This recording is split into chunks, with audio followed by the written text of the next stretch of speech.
In this honeycomb right here, there's about 50 pounds of actual honey.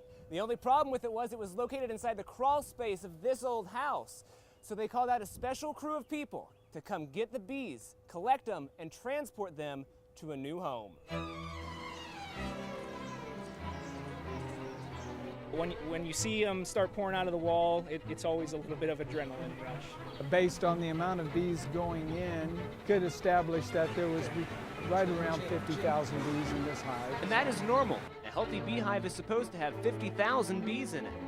This home had a hive that nested into the framework about 5 years ago. In that time frame, the nest built and built. 18 feet of honey, and we removed about 10 frames of baby bees and queen cells. Wes Woken is a professional beekeeper. His job was to remove all those bees in that honeycomb. A messy job, but one with a definite perk. There was lots and lots and lots of spring honey, which is going to be really delicious.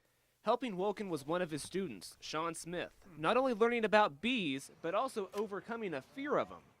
I was very petrified of bees. I still am a little nervous around them, but with more experience and more time, I think I'm becoming more calm, more familiar with the bees. The hive took about 3 hours to remove, and it almost didn't happen. Storms started to move in, which could do more damage than just cause delays. It's rainy and cloudy. It's usually not the best time to take care of bees or to do this type of a job.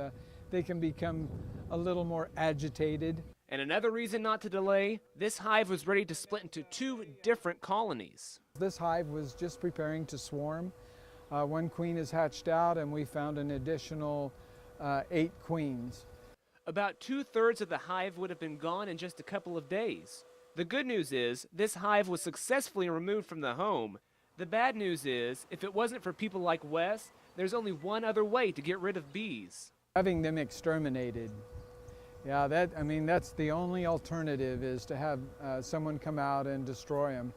That's not good because the planet is plagued right now with colony collapse disorder. It's a problem for bees, killing up to 40% of them worldwide. One study suggests that bees pollinate every 3rd bite of food people consume, and if all the bees in the world were to die, we would run out of food in 5 years. When you love something, you know, and it's disappearing, it really makes you step up so that, and be responsible and do what you can do to make sure that bees survive and that they thrive, and that's why I do it. Now, if you're having problems with bees on your property, we've put a link on our webpage that might help you at cake.com. In North Wichita, I'm Bryan Ramsdale, Cake News.